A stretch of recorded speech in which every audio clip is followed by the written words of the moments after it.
तर आपलं संपूर्ण नाव काय बाबा? शाहीर भिला हिरामण पान पाटील. तर आपला जन्म कधी व कुठे झाला? माझा मूळ जन्म गाव? 20 नोव्हेंबर 1932, मुक्काम पोस्ट मुक्काम निकुंबे, तालुका जिल्हा धुळे. धुळेमध्ये झाला जन्म. आणि सध्या मग आपलं वास्तव्य सध्या इकडं वास्तव 1962 सालापासून 1962 पासून रायगड जिल्ह्यात रायगड जिल्हा. इकडे येण्याचं कारण. तर हा मग इकडे येण्याचं कारण काय? त्यामध्ये याचं काय? कारण एवढंच आहे की मी शाहिरी कलेच्या माध्यमातून परिवर्तनपर सेवा करतो म्हणून महाराष्ट्र हरिजन सेवक संघामार्फत रायगड जिल्ह्यात माझी नेमणूक झाली.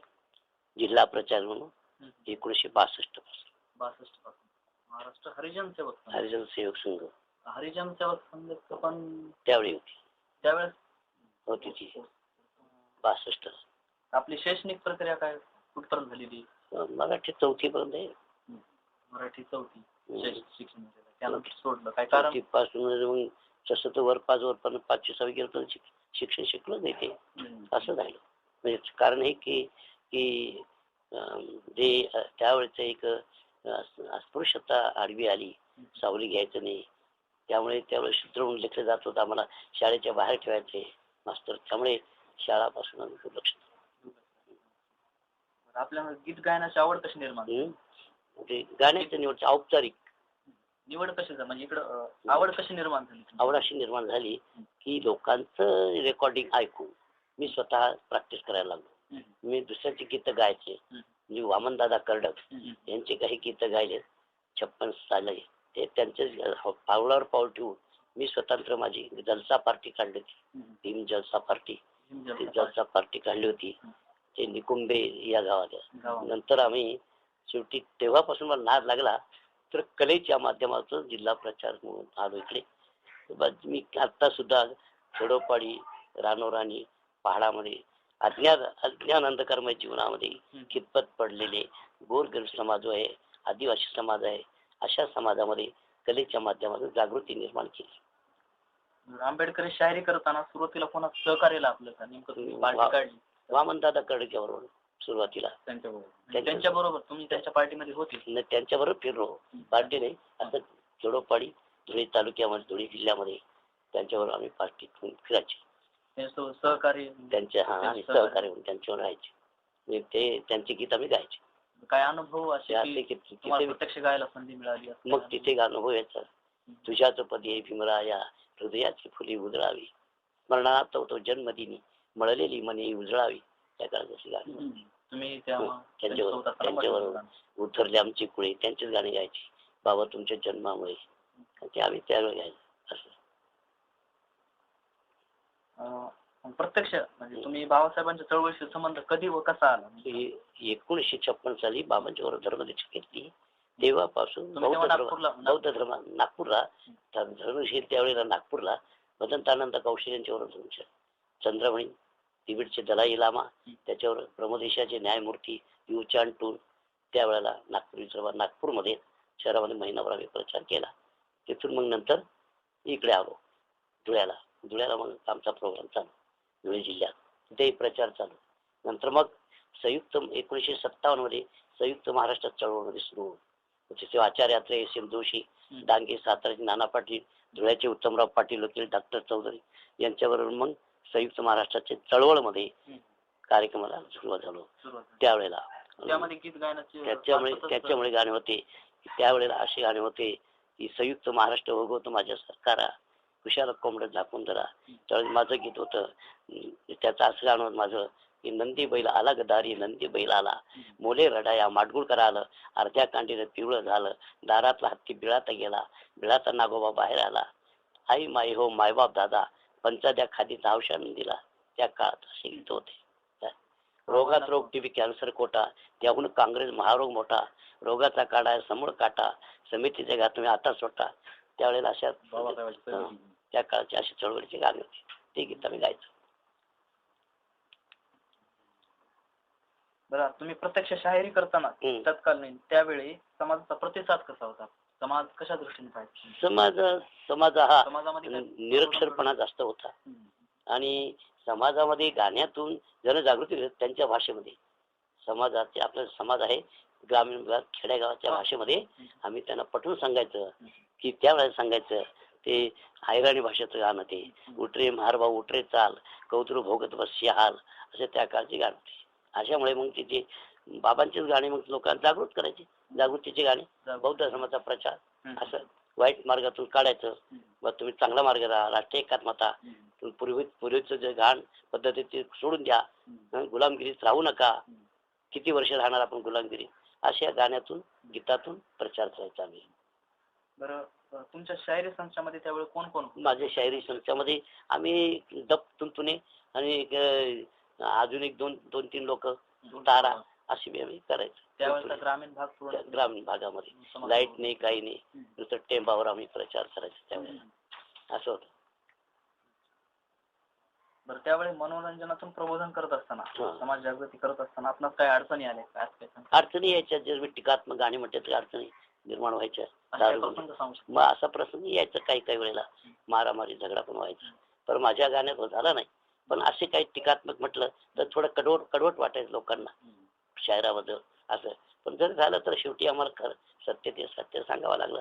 समाजाचे परिवर्तनाच्या दृष्टीने आम्ही समाजसेवा केली. असं घ्या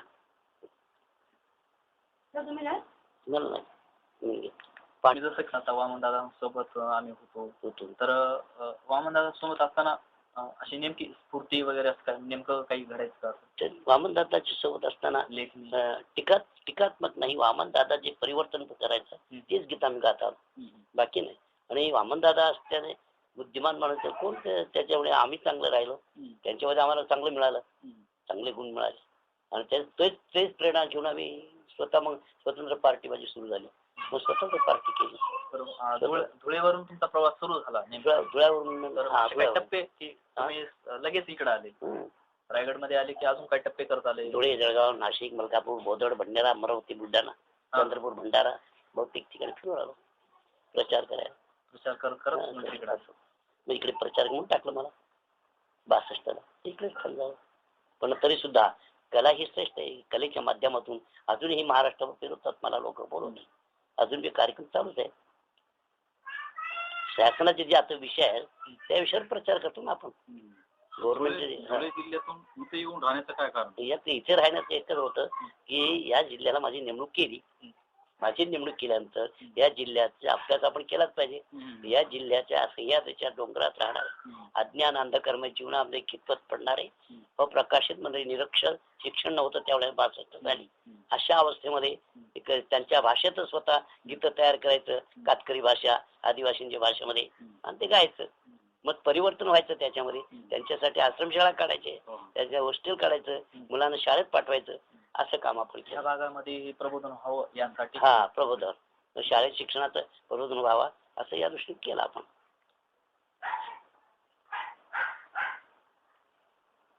त्या काळामध्ये तुम्ही गाणे गात होता. हो. आणि आता लोक जास्त गर्दी करून ऐकत नाहीत, पण त्यावेळी लोक जास्त म्हणजे शायराचा कार्यक्रम मध्ये सगळे येऊन बसायचे. हे का बरोबर असा बदल झाला? तो असा बदल होता की त्या काळाला शेतकरी मोजमजूर करणारे आणि त्यांना कधीच माहित नाही, अप्रकाशित कधी निरक्षर अशा मंडळीला काय आहे शिक्षण कसं आहे आणि कला काय आहे ते माहित नाही. आणि त्या काळाला लाईटी नाही, काही नाही, ना सिनेमा नाही, काही नाही होता. आणि त्याच्यामुळे आम्ही टेंब लावून बत्ती लावून आम्ही परिवर्तन जलसा पार्टी करून परिवर्तन करायचं त्या काळात. अशी गमत होती.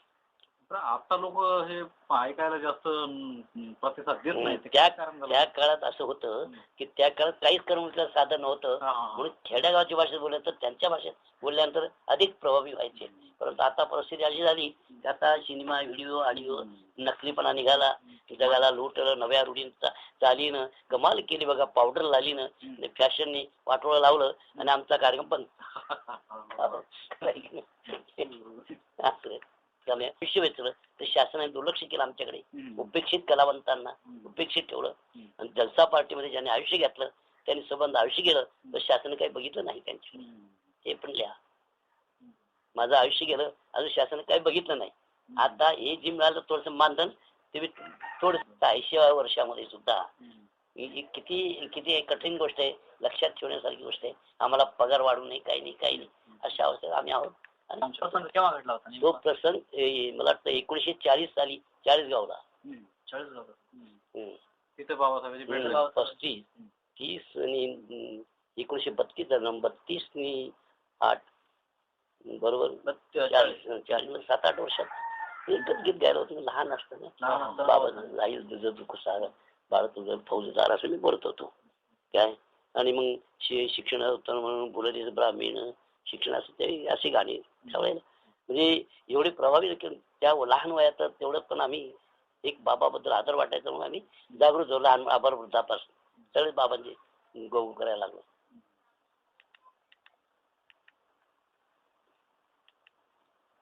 तुम्ही आता तुमच्या सामाजिक चळवळीला अतिशय चांगलं योगदान दिलेलं आहे. तुम्ही या प्रक्रियेमध्ये तुम्हाला आतापर्यंत पुरस्कार किती मिळालेले? पुरस्कार आतापर्यंत मला सर तसे पुरस्कार बरेच मिळालेले आहेत, परंतु आता सध्या आता लिस्टामध्ये आहेत 60 पुरस्कार. 60 पुरस्कार मिळालेले आहेत. शासनातर्फे काही आहे? शासनातर्फे 2 पुरस्कार आहेत. एक डॉक्टर बाबासाहेब आंबेडकर फेलोशिप दिल्लीचा मिळाला आणि दुसरा पुरस्कार डॉक्टर आपले दलित मित्र पुरस्कार म्हणून दिला. आणि दुसरा प्रतिभा सन्मान पुरस्कार तो हैदराबादला मिळाला. मुख्यमंत्री हैदराबाद त्यांच्या मार्फत तिकडे शासनाचा होता. तसेच तुमचं बाकीचे पुरस्कार संस्थेमार्फत. राष्ट्रीय पुरस्कार म्हणजे शासनाच्या वतीने एक दोनच मिळाले, पण खरे पुरस्कार म्हणजे संस्थेचे जास्त आहे. आणि आता रायगड भूषण पुरस्कार किंवा जिल्हा परिषदेने दिला का? जिल्हा परिषद दिला.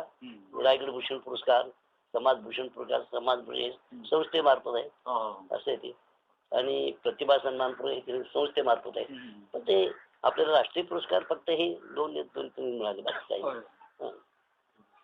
शासनातर्फे हवी तशी मदत मिळाली नाही. आता काय प्रयत्न सुरू आहे तुम्हाला? आता हाच प्रयत्न चालू आहे की सरकार जेवायला देतो पण हात धुवायला पाणी देत नाही.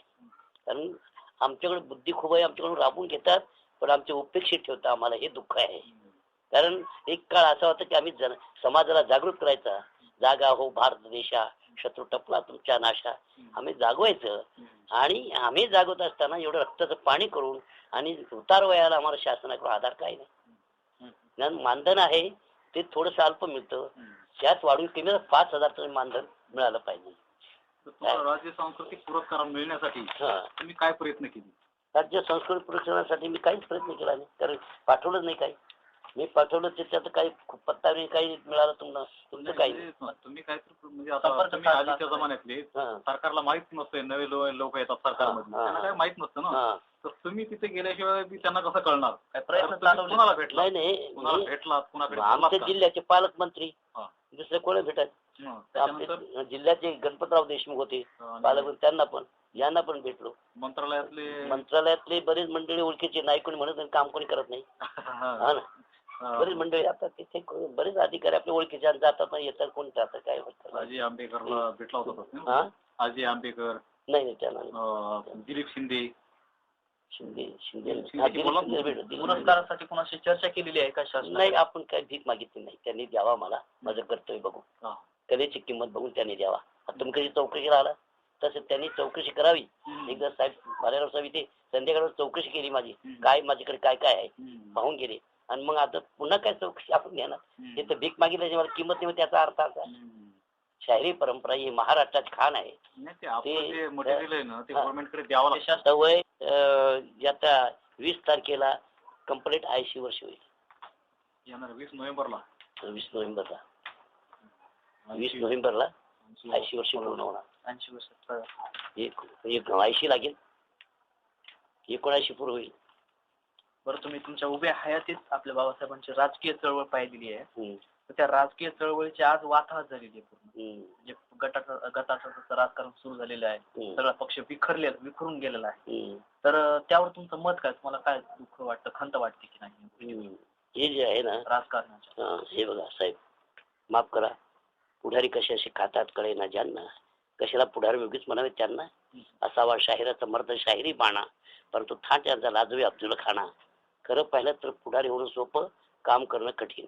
आणि कोणत्या पुढारी किती भलं केलं त्याच केलंच, स्वतःच केलंच, काय केलं नाही. मी सांगतो तुम्हाला, समाजाला काय केलं, समाजाने काय केलं ते फक्त समाजात भूल. मी गरिबाची हटाव करणार, मी गरिबाचा असतो, गरिबांची सेवा करतो, अमुक करतो, आणि गरिबाचे आलेले पैसे सगळे ते खिशात जातात. मग त्याला म्हटलं मी, घे घे भाजून आपली पोळी, जनता ये भोळी, कर गोळा भरकेशी आपुले, खुशाले बिनबो भाट, आणि गरिबी हटावचा मंत्र मात्र असं सदा मुख पाठ, त्यावर फिरवित जातो पोळी, जनता ये भोळी. ही अशी आहे की गरिबी हटावची भाषा केली जाते, कृपया त्याची प्रगती होत नाही. शाहीर कलावंताचं आश्वासन देणारे बरेच असतात. आपल्या कोण्या रिपब्लिकनच्या कोण्या नेत्यांनी आपल्याला मदत काही केलेली आहे का आता? त्यांचं बुडच नाही राहिलं ते काय बोलला तुम्ही आतापर्यंत? या जिल्ह्यामध्ये कोण कोण पण मला सगळं बिगर बुडाचे दिसतात. खरंच माहिती का कोण क्रांतीवीर आहे इथे? भाषण खात जोरदार करतात हो, काही मोठमोठी व्याख्याने, ओळखा ही जनतेची म्हणे, भाषण खूप आहेत, परंतु जनतेचं काय दुःख आहे त्या दुःखामध्ये शिरण्याची काही कोणाला ताकद नाही. फक्त आलेले पैसे खिशात कसे पडतील असं, फक्त हे नावाला पुढारी, बॅनरवर नाव दे मोठं मोठं, झाला पुढारी. हर बार पुढारी काय काय करतात? स्वतःला पुढारी म्हणे तो महामूर्ख असे, मी म्हणणारा कवडीची लाज नसे. मी पणाचा रोग झाला आहे तो काय आपण पुढारपण करेल? तो त्याचं भलं करतो. जो तो पुढारी होतो स्वतःसाठी, पब्लिकचं नाव नुसतं आहे. मी बाबाचा अनुयायी. तुम्ही सांगितलं लोकांना म्हणे दारू पिऊ नका, घरी आल्यावर तुम्ही चोरून दारू पिता, प्रचार करते चौकडे, भीमरायाचे घ्या धडे, घेतील का? पहिल्यांदा सांगणारा माणूस चांगला वागला पाहिजे आणि बाबासाहेबांच्या तत्वाला पाळलं पाहिजे. बाबासाहेब तोंडाला पागळा पाळणारे पुढारी मला बिलकुल आवडते. देऊन ठेवा. तर लग्नामध्ये दारू पाठलं चालू त्यांचं. त्यावेळी समाज प्रबोधनाच्या चळवळीमध्ये त्यावेळेस बाबासाहेबांच्या नंतर जी तुम्ही चळवळ चालवली, संयुक्त महाराष्ट्र चळवळ किंवा आपली सीस आंबेडकरी चळवळ ठेवली, तर त्यामध्ये असे काही गाणे होते की जे गीतातून समाजाला उभं करायचं, गाणे पण माझ्याकडे गाणे आपण गीतातून. त्यावेळेस एखादं गाजलेलं गाणं किंवा तुम्हाला आवडलेलं गाणं, एखादं तुमच्या आवडीचं गाणं काय आहे? भीमशक्तीच्या क्रांतीने शांती मिळाली महान, शांती मिळाली महान, शांती मिळाली महान, होते वसाडग रान वाटत असे ग भयान, या भयान रानात जाती येते जिग गाण, माझ्या भीमाच्या घामान, भीमाच्या घामान, गाण गेली वाहून, गाण गेली वाहून, गाण गेली असं होत्या. तर तू सोड भाकर, मरायचं असेल तर तू डोळ झाकर, येता कान भीम बाबाची त्या कर, अनेक घरट्यामधून पिलं व्हावी कर, बर जमा व्हावी पाकर. तसं काही तुम्ही तुमचं शायरीमध्ये पूर्ण जीवन व्यतीत केलं. तुमच्याकडून कोणी प्रेरणा घेतली का, किंवा तुमच्याकडून काही असे निर्माण झाले का, जे गायक कोणी निर्माण झालेत का? असे निर्माण झाले निर्माण झाले, पण ते कायमचे पार्टीचे नाहीत आपले. त्याचा कार्यक्रमापुरता झाला, ते कार्यक्रम संपला की गेले जिकडे तिकडे, अशी गंमत आहे. म्हणजे परमनंट पार्टी आपल्याजवळ राहिली नाही ना आता. परमनंट पार्टी जी आपल्या गीतांची ते आपले गीत त्या म्हणतील ना ते, पण आपण काय करतात, गव्हर्नमेंटचा जेव्हा कार्यक्रम आला की मग जेवढ्या पुरतं घेऊन ढोलकवाल्या पेटीवाला घेऊन टाकायला, मजुरी द्यायची, घेऊन जायचं. कार्यक्रम झाला की अजून त्या घरोघरी असं आहे ते कार्यक्रम. काही शासनाचे कार्यक्रम तुम्ही केलेत का? बरेच. कुठे कुठे केले? महाराष्ट्रात कितीतरी बरेच. हो, असे काय? धुळेला झाले पहिले 56-57 आठवण धुळे, आता धुळ्याची काही येतात. मग आपले रायगड जिल्ह्याचे बरेच कार्यक्रम शासनाचे जाणीव जागृती, कार्यकुशलता, साक्षरता, राष्ट्रीय एकात्मता, अंधश्रद्धा, अस्पृश्यता, सामाजिक, शैक्षणिक, आरोग्य, दारूबंदी, राष्ट्रक्रम, साक्षर प्रसार, ग्राम विकास, कुटुंब नियोजन, अस्पृश्य, अल्प बचत, किती विषय असतात. या सर्व विषयावर शासनाचे कार्यक्रम करतो केलेले आहेत. आणि आपल्या धर्मांतराच्या चळवळीमध्ये त्यावेळेस आपण केले. आता जेव्हा 62 पासून इकडे आलो सर्व समाज समता, राष्ट्रीय एकात्मता असा विषय आला. नुसतं आता बाबांची गाणी म्हटलं ते जमणार नाही, तर गाणी म्हणायचे सर्व जनरल म्हटलं पाहिजे समाज परिवर्तनासाठी. त्या काळात बौद्ध धर्माचा जेव्हा प्रचार केला आपण, ते 56 पासून तर ते बरोबर तर 60-61 पर्यंत, 61 पर्यंत त्या जिल्ह्यात केले. पण इकडे बी जयंती आल्यात बाबासाहेबांच्या, तर त्याच्या धर्मांतराच्या चळवळीत प्रचार केला का? प्रचार, हा मग धर्मांतर चळवळी त्यावेळेस प्रचार केला. त्यावेळेस बापरे, त्यावेळेस कुठल्या गावामध्ये प्रचार केला गावामध्ये धुळे जिल्हा पुरा, धुळे जिल्ह्यातले पुरे, तिथून नागपूरला घेऊन गेला तुम्ही? नागपूरला घेऊन 56 धर्म. मग त्यावेळेस त्यांच्यावर तिथे फिरलो नागपूर धर्मपेठला होतो राहायला. त्याच्या ते रामटेके धर्म त्या ठिकाणी त्यांच्याबरोबर, आणि बॅरिस्टर खोबराडे यांचा प्रचार असा संयुक्त महाराष्ट्र चळवळमध्ये. त्या धर्मांतराच्या चळवळीच्या वेळी अजून तुमच्यासारखे कोण कोण शाहीर होते बरोबर प्रचार केला तुम्हाला माहित असले? 56 आम्ही काय तिथे काही जास्त वेळ थांबलो नाही. मी माझ्या दादासाहेब गायकवाड बरोबर असायचं. दादासाहेब गायकवाडच्या बरोबर तर आम्ही फिरायचं. काही मग याच्यावर फिरायचं, कोणाचं आपलं सातारचे नाना पाटील, त्याच्यामध्ये काही लोक कलाकार, त्यात आमच्याही कलाकारामध्ये असतो. त्याचे म्हणजे तो त्यावेळेस जी प्रचार जागृतीचा प्रचार होता तो असा की समाज प्रबोधन करून लोकांमध्ये परिवर्तन, आणि खोबऱ्याची इलेक्शनचा प्रचार होता त्यावेळेला असं ते 57ला असं त्यावेळेस दादासाहेब गायकवाड सोबत राहिला तुम्ही? मग त्यांच्याशी संभाषण पुष्कळ शांताबाई दादासाहेब गायकवाड त्यांनी सांगायचं तुम्हाला की तुम्ही त्यांना आम्ही गाणे म्हणायचं, पब्लिक जमले की त्यांचे भाषण सुरू असं होतं. आधी जाऊन ते त्याला पटकन सुरू केलं, पब्लिक आली पुढारी चालू. औरंगाबादला नामांतराचा जो लढा झाला त्या लढ्याच्या वेळेस तुमची काय भूमिका, म्हणजे तुम्ही त्यावेळेस कुठं होता किंवा ते होतं चर्चेमध्ये? तुमच्या चर्चेमध्ये होतं, परंतु औरंगाबादला नामांतराच्या संदर्भामध्ये तर मी मुंबईकडेच फिरू मग तेव्हा. रामटेक आठवले येतात, आठवलीच्या बरोबर नामांतराच्या वेळेस फिरलो. त्यावेळेला मुंबईमध्ये तो प्रकार झाला, मुंबईमध्ये फिरलो बाकी नामांतराच्या वेळेला. आणि आपला रायगड जिल्ह्यामध्ये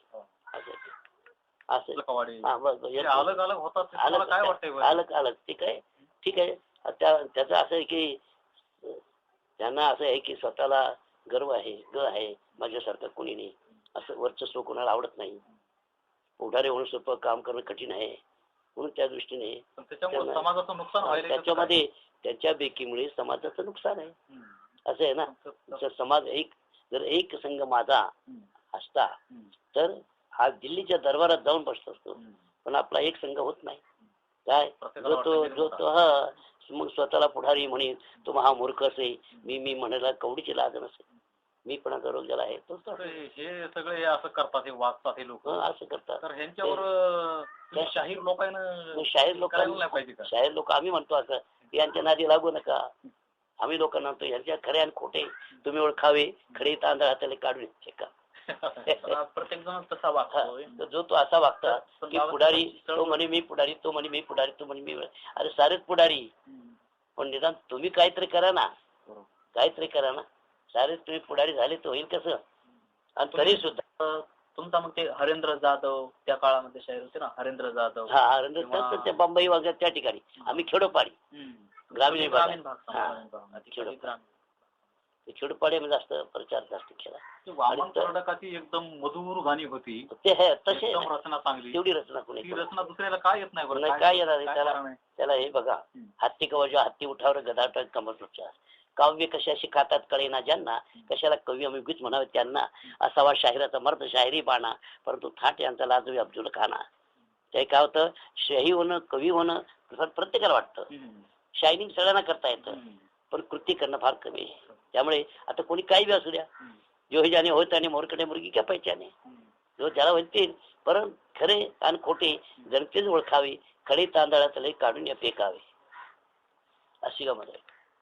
बाबाला वाचवलं, महारोगामध्ये होता तो, कोणता क्षयरोग होता, त्याच्यातून त्याला वाचवलं. तर आयुष्यभर बाबांची सेवा केली त्याने. असं आहे भीमसेवक, कुठली गाणी म्हटली नाही. निर्मळ गंगेचं पाणी ठेव तसं म्हणाले, खरा खुरा भीमरायाचा अनुयायी बनले, त्याची गाणी. ग्रामीण भागामध्ये खेड्यापाड्यामध्ये गेल्याच्या नंतर आपल्या गोरगरीब लोकांच्या झोपडी पुढी बसून त्यांच्या बोलायचा, त्यांच्या बोलण्यातून जे शब्द त्याच्या गाण्यात हे विशेष होतं त्याचं. त्याला काही लागायचं नाही त्यावेळेला. एखादा झोपडीत बसला, तिथे पब्लिक आले झाली सुरुवात. लाऊड स्पीकर अमुक ढमुक ते काही नव्हतं. बायको बी चल ग हरणी तुरु तुरु त्यांनीच गाणं त्यांच्या बायको स्वतः पदयात्रा असं कोणता शाहीर होत. खूप काम केलं त्याने. असं इतकं. तुम्ही ग्रामीण भागामध्ये काम करत असताना पूर्ण वेळ तुमचा त्या समाज प्रबोधनामध्ये जायचा. मग अर्थार्जनाचे साधन काय होतं? मग त्या कोणी दिलं बघतं तर ठीक. काय देव काय भला ना देव काय भला. ते 4-4 आठाणे मागायचे ते पूर्वी काळात. त्याच्यासुद्धा भानगडी व्हायच्या. बाबाच्या नावावर पोट भरतात असंही म्हणतात.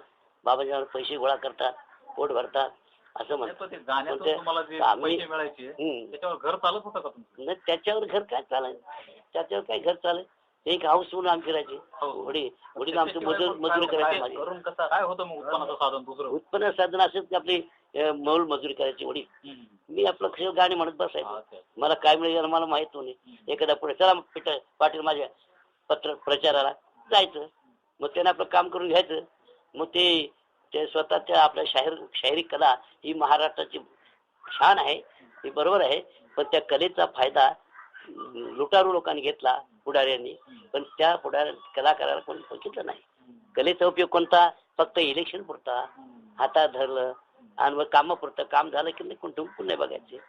तमाशामध्ये काम केलं तुम्ही? मग तमाशामध्ये फिरलो. तसे थोडं पाहिलं म्हणजे वयाच्या 7 वर्षी आई मेली. आई मेल्यानंतर तमाशा शिरलो. माझी आई मेली तमाशा. संयुक्त महाराष्ट्र चळवळीमध्ये इकडं मुंबईला अण्णाभाऊ साठे सुद्धा कार्यरत होते. तर त्या संदर्भात त्यांच्यामध्ये नाही. अण्णाभाऊ साठे तिकडे धुळे जिल्ह्यात. अण्णाभाऊ साठे क्रांतिकारक गाणं होते त्यांची. मुंबईमध्ये आले? मुंबईमध्ये तुम्ही म्हणजे इकडं रायगडमध्ये कधी आले? रायगडला 62 ला आलो ना. 62. आणि मी तिकडे धुळे जिल्ह्यात 56. नाही प्रल्हाद शिंदेचं कसं, प्रल्हाद शिंदे व्यावसायिक कलाकार होता. त्यांना शासनाचे कुठले पुरस्कार मिळालेले नाही. त्यांना तो व्यावसायिक कलाकार होता. आणि आम्ही शासकीय कलाकार म्हणजे आम्हाला दिल तर भरायला नाही दिलं काय झालं. त्याचे ठराविक सुपारी असतात. विठ्ठल उभी समाजसेवकच होता. त्याने मी काही एवढी केलं नाही. त्याची अशीच गरीब होती. आणि त्याने मी समाजामध्येच त्यांनी सेवा केली. लोकसंगीत वयाच्या 85 वर्षी गेले ते. गोविंद मशिलकर म्हणून होते मुंबईमध्ये. हा माहिती होतं. त्यांचं एखादं गाणं तुम्हाला माहिती आहे का? नाही. म्हणजे चांगलं गाणं होते त्याचे. आमच्या आता अलीकडच्या पिढीला ते त्यांचं फक्त नाव माहिती. त्यांचा फोटोही कोणाकडे नाही. पण सुंदर गायक होता. पण तो नशामध्येच गेला दारामध्ये. नाही तर खरा गायक म्हणजे त्या बरं खरा शाहीर होता तो. बसूनच म्हणायचं. प्रत्यक्ष ऐकलेलं आहे त्यांना? मग प्रत्यक्ष ऐकलं चांगला गाणी बिणी आवाज बी तसा होता. पब्लिक फुल असायची त्याच्या कार्यक्रम असायचं. श्रावण यशवंती चांगला होता. पण त्याचं श्रावण यशवंती याचे गाणे घ्यायचं ना. वामनदादाची गाणी. आणि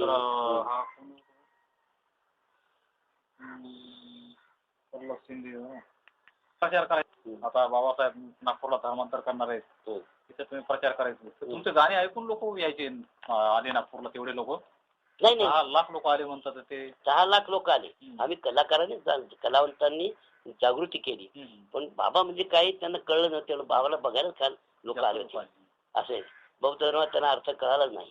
परंतु आपण त्यांना मग त्यांना सांगायचं बौद्ध धर्माचा असा अर्थ आहे. तरी बौद्ध धर्मात धर्मांतर केलं असलं तरी सुद्धा जय भीम बोलून किधर बी चलो अजून करतात. बाबांचं नाव घेतात आणि जी जुनी पद्धत आहे अजून तसंच करतात. लग्न ते मग ते अजून काही ठिकाणी खेडेगावात आहेत परंपरा. अजून बोकड्या मारतात. अजून मेंढा मारतात. अजून मी गोंधळ देतात. अजून ते चालू बाबा माझ्यासाठी मायला माय अजून 33 कोटी देवाला बसतात. काय पण ते बाबांचं तत्व कोण पाळतो? काही नाही. खरं पाहिलं तर ही जागृती पुढाऱ्यांनी दिली पाहिजे. जे कला जे साहित्यिक आहेत जे आपले पुढारी जे होतात त्यांनी नुसतं पोटासाठी पुढारी होऊ नये. समाजासाठी काहीतरी करावं ते खरं पुढारपण आहे. पण त्या काळात काहीच नव्हतं ना. म्हणून आम्ही कलाकारांनी थोडी जागृती निर्माण केली. परिवर्तन झालं असं.